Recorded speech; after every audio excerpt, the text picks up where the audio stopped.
everyone, and welcome to an episode of Trident Talks. I'm Josh, the co-founder of Trident, and today we're recording with Keven Tian, the founder of Doppel, all in the name of our CEO in Cyber series. Keven, welcome to the podcast. Thank you for having me, Josh. Excited to be here. So, Keven, you started Doppel, 3 years ago? A little over?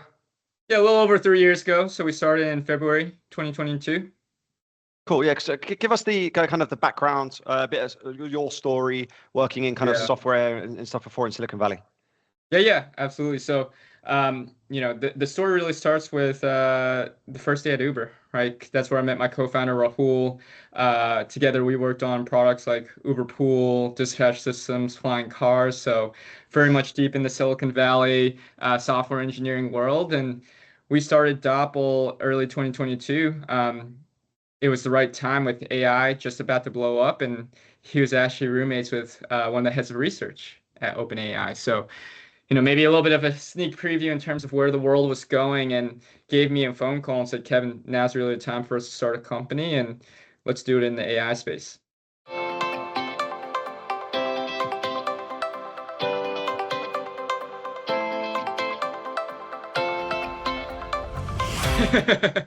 Well, there's several, right? I think the one that I always like to highlight though is that the job doesn't get easier. I think that's maybe not a total surprise, right? Like if you really think about it, of course, the CEO job is always challenging, no matter what stage you are. But I think when you're first starting out, you're always thinking about, oh wow, 0 to 1. How do I get over that chasm of finding product market fit? Establishing those initial distribution channels, figuring out that go-to-market motion. And so in those very early days, it's existential, that crisis of like, how do I make sure this company can exist? Later on, though, the work doesn't change, right? Like, you still have the same mission, but now you've got to figure out how to scale, right? Whether it's from the team perspective, the product perspective, the go-to-market perspective, and you now have more stakeholders than ever before, right? More employees, more customers, more investors, more partners. And so more stakeholders means more people you got to keep happy. I'm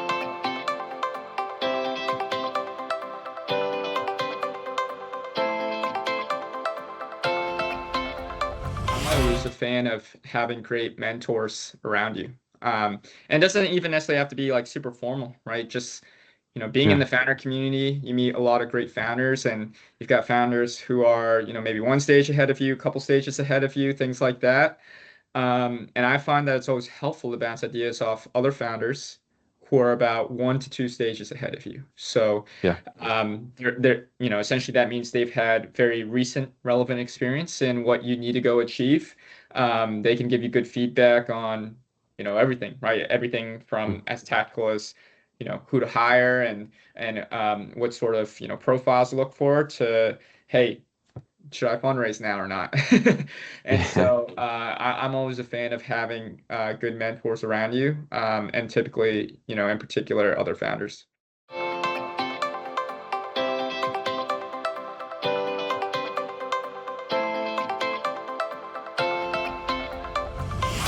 I think it's the people side, right? And maybe it's a little bit of a cliche, but it truly comes down to the team that you build. And, everyone to a degree knows that going in, but as you actually make those decisions and, make mistakes as well, right? Maybe you've hired the wrong leader in a certain function, things like that.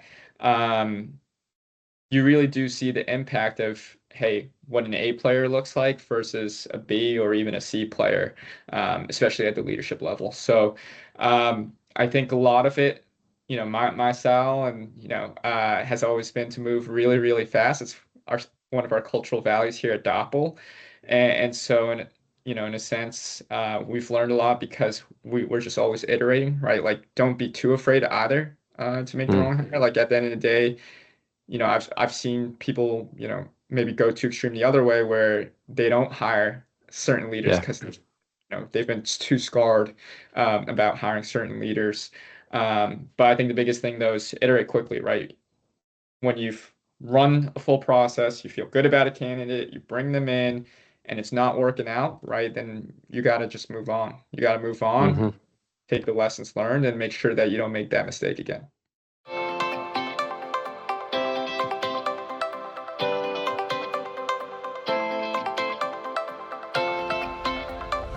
I mean, the biggest thing is, and this is our focus as the company, is the social engineering space has just transformed dramatically, right? Whether it's, not necessarily always necessarily like different TTPs, although we're seeing that as well, but just the volume of these attacks, the velocity of these attacks, the variety of these attacks. We have this 3 Vs framework in terms of describing how AI is changing the threat landscape. But take a look at what you can do with AI today that you couldn't do 6 months ago. So we actually just launched a new product in the simulation for security awareness and red teaming space, where we actually have created an AI agent that could do vibe phishing. You give it a prompt.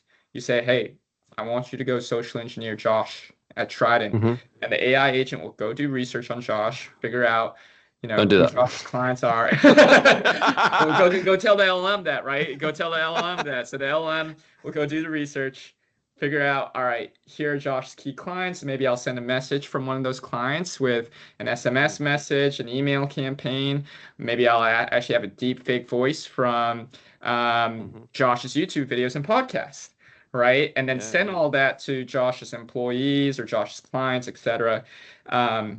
And that's something that AI couldn't do, not even, I'd say, 8 months ago, just because, or at least, for us as consumers, right? Maybe internally in those companies you could, but once they expose certain APIs, right? Whether it's the reasoning model capabilities, whether it's the deep research API capabilities, we've seen some huge improvements as well, of course, in just deepfake technology itself.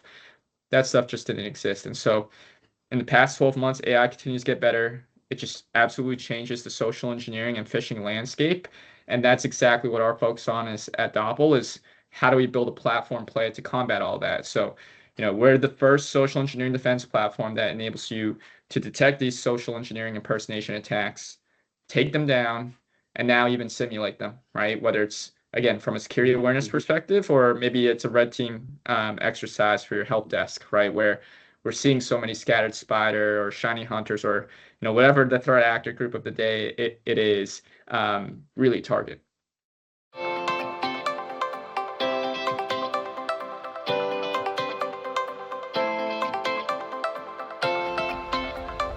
I think every great company, right, needs to have a great mission. Every great company needs to have a great culture. But in particular, for the leadership positions, what defines success is winning.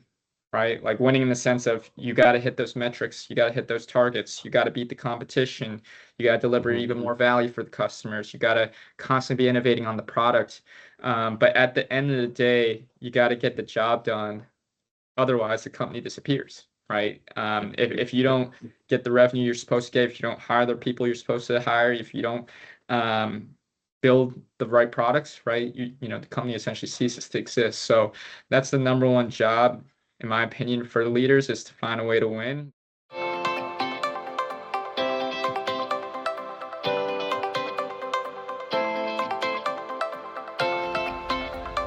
I mean, I think I'm going to double down on what I just answered about the past 12 months, right? But I will have to say AI, right? And the reason why that's so exciting, first for Doppel and then for the broader industry, is that AI is not only rapidly evolving what the bad guys are doing, but it's rapidly evolving what the good guys are doing as well, right? And it's why Rahul and I started the company, is we recognize that this is a huge technology paradigm shift, and it's an opportunity for us to build products that we've always dreamed of building, but maybe couldn't have built a couple years ago. And it also enables us to just ship way faster as well. So as you've pointed out, we've only been around for 3 years, but we've built more modules than the entire competition that's been around for 10, 20 years. We've built more products than our competitors as well. And that's really what makes Doppel different as a company, is that DNA of constantly shipping, having software engineering at the root of the company, and using technology to find new ways to automate, innovate, and ultimately deploy new solutions that maybe weren't possible in the past. So, and I think that's true not just for Doppel, but for the rest of the cybersecurity industry as well. That I see Yeah. so many other founders working on cool stuff, and other companies doing really cool projects. Eric Foster is a good friend at 10x AI, Hmm. fellow portfolio company, with Andreessen Horowitz. And so we just talk about how rapidly this world's changing, and he's done a few companies before, and today's definitely feels different.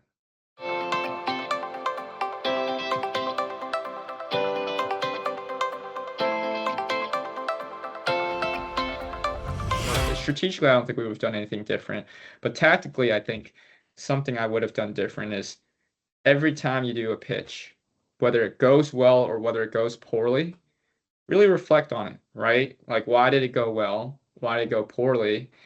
And maybe you change your deck, right? Maybe you change the narrative you do for the next pitch. And that advice maybe sounds super obvious and intuitive now that I'm saying it out loud.